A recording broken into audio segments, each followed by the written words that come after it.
Assalamualaikum warahmatullahi wabarakatuh. Alhamdulillah rabbil alamin. Salatu wassalamu ala asyrafil anbiya'i wal mursalin sayyidina wa maulana Muhammadin wa ala alihi wa ashabihi ajma'in, amma ba'd.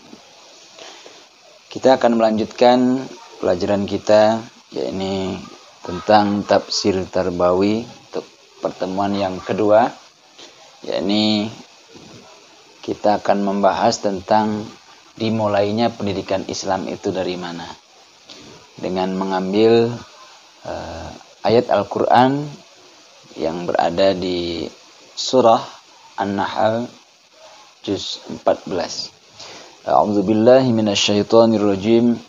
Bismillahirrahmanirrahim. Wallahu akhrajakum min butuni ummahatikum. Butuni ummahatikum la ta'lamuna syai'an wa ja'ala lakumus sam'a wal absara wal af'idata la'allakum tashkurun. Baik ya. Jadi pendidikan manusia itu dimulai dari yang pertama adalah kalau kita lihat dari Al-Qur'annya, wallahu akhrajakum, dan Allah yang telah mengeluarkan kalian atau melahirkan ya ke alam dunia ini, mim butuni ummahatikum, daripada perut. Nah, perut siapa? Ibu-ibu kalian, ibu kita dan yang lainnya itu ya.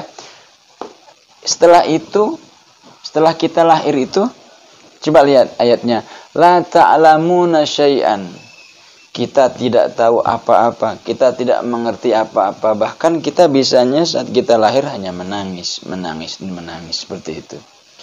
Lalu Allah Subhanahu wa taala memberikan kepada kita, coba kita lihat, wa ja'ala lakumus sam'a, Allah memberi bekal untuk kita semua manusia. Yang pertama adalah sam'a. Kalau kita artikan secara bebas itu adalah telinga. Telinga yang mampu digunakan untuk mendengar. Kemudian yang kedua adalah al-absar. Al-absar itu adalah mata kita, baik mata yang zahir maupun mata yang batin. Mana lebih tajam antara mata yang zahir dengan mata yang batin? Sebenarnya kalau dikaji di dalam ilmu yang lebih tinggi, itu adalah yang lebih tajam itu adalah mata batin, karena biasanya itu untuk berhubungan dengan Allah Subhanahu wa taala. Sedangkan yang mata yang biasa kita melihat itu adalah yang nampak zahir di hadapan kita saja. Nah, kemudian wal afidah. Ini al afidah ini ada beberapa keterangan bahwasanya itu bisa diartikan ini memori ya, yang ada di kepala kita. Ada juga yang mengartikan itu ke dalam hati. Nah, tapi kita ikut yang beberapa ulama, ya ini silahkan mau diartikan itu hati atau juga otak juga nggak masalah. Tapi otaknya bagian belakang untuk menyimpan ilmu-ilmunya. Karena otak kita ini sebelah kanannya itu untuk sesuatu yang bagus-bagus, yang indah-indah, yang menyenangkan. Kemudian yang otak sebelah kiri ini untuk hitungan, dan otak sebelah belakang itu untuk menyimpan. Nah, itu pendapat beberapa ahli ya. Dan juga yang hati. Nah, hati ini juga kalau dibahas di dalam ilmu tasawuf itu juga luar biasa ya. Orang pingin dekat dengan Allah, orang pingin sukses, itu hati yang yang dididik ya. Nah, baik. Itu semua Allah berikan, seperti pendengaran, kemudian penglihatan, kemudian hati. Supaya apa? Supaya kita ini bersyukur dengan Allah Subhanahu wa taala. Makanya kita kembali lagi bahwasanya pendidikan Islam itu diawali dengan yang pertama adalah tentang Allah Subhanahu wa taala. Jadi yang pertama kali itu, coba ketika kita lahir ke alam dunia ini, Yang diperdengarkan terlebih dahulu di telinga kanan dan kiri kita itu adalah asma Allah. Dengan cara apa? Diazankan. Allahu Akbar, Allahu Akbar. Selesai itu baru dikomatkan di telinga kiri. Itu baru lahir dunia.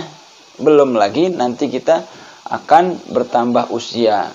Bahkan nanti ketika kita dimasukkan ke alam kubur, kembali lagi kita juga diperkenalkan dengan Allah Subhanahu wa taala.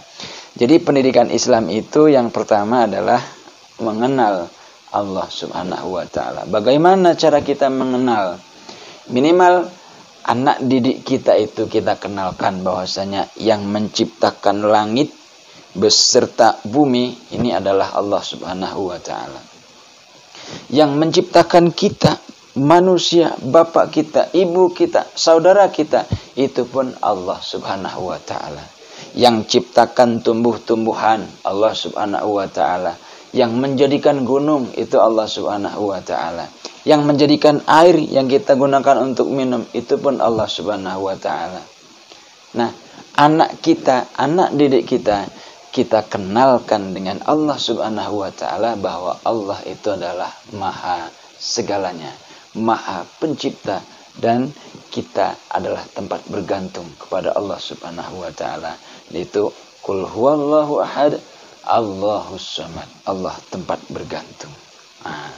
Kita meminta rezeki hanya kepada Allah.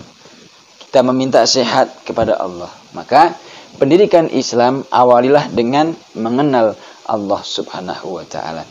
Kemudian yang kedua, ini adalah manusia. Jadi manusia ini adalah ciptaan Allah Subhanahu wa taala yang perlu dengan adanya pendidikan. Lalu sumbernya dari mana supaya kita manusia itu mendapatkan pendidikan? Tentu sumbernya adalah dari Al-Qur'an dan kemudian dari hadis, kemudian juga dari ijma', qiyas dan lain sebagainya. Cuman sumbernya itu adalah yang paling inti Al-Quran beserta hadis. Nah, pada kesempatan ini kita akan membahas tentang ayat-ayat Al-Quran yang ada hubungannya dengan pendidikan Islam. Nah, kemudian setelah manusia ini, yang ketiga adalah tentang alam. Apa sih alam itu? Nah, kalau manusia sebelum lahir, sebelum di alam kandungan namanya alam arwah.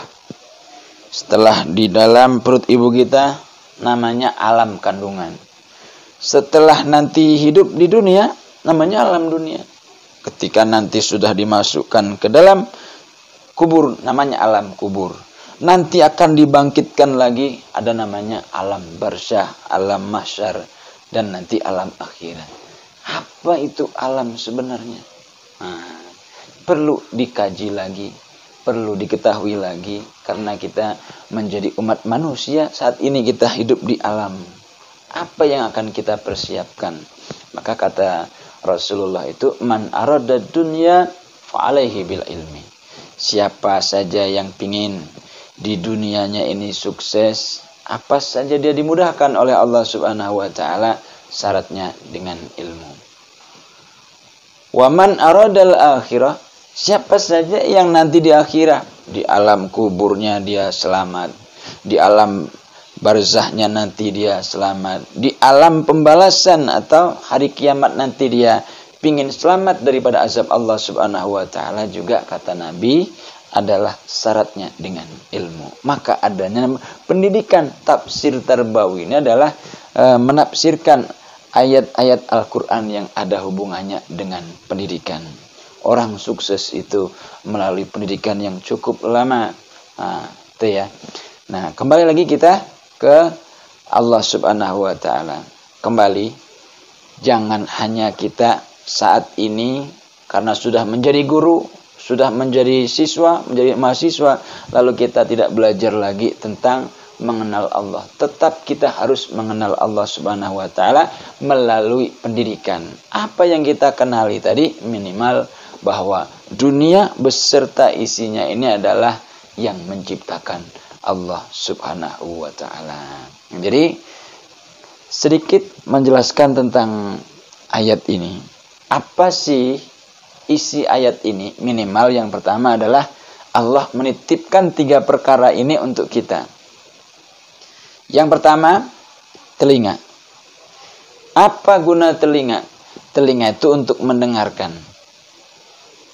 Apakah kita bisa mendapatkan ilmu dari telinga? Tentu bisa. Ada orang yang buta dia, tetapi telinganya berfungsi. Banyak orang yang buta itu hafal Quran. Bahkan belum tentu orang yang bisa melihat itu bisa hafal Quran. Malah kadang-kadang orang yang buta itu yang hafal Quran, tetapi kupingnya, pendengarannya itu berfungsi. Lalu dengan penglihatan kita, bisakah kita mendapatkan ilmu? Tentu bisa. Maka Al-Quran yang diturunkan oleh Allah Subhanahu wa Ta'ala di Gua Hira berbunyi, A'udzubillahi minasyaitonirrajim, Iqra bismi rabbikal ladzi khalaq. Itu perintah kita untuk membaca. Jadi dengan membaca, dengan mendengar, maka nanti ilmunya akan diserap oleh otak kita, bahkan akan masuk ke dalam kolbu kita, hati kita. Nah, sehingga jadilah kita menjadi manusia yang berilmu. Baik, untuk pertemuan kali ini kita cukupkan sekian. Insyaallah akan kita sambung lagi ke pertemuan berikutnya. Tugas di rumah dari nomor 1, 2, 3 itu dicatat, ayatnya juga dicatat.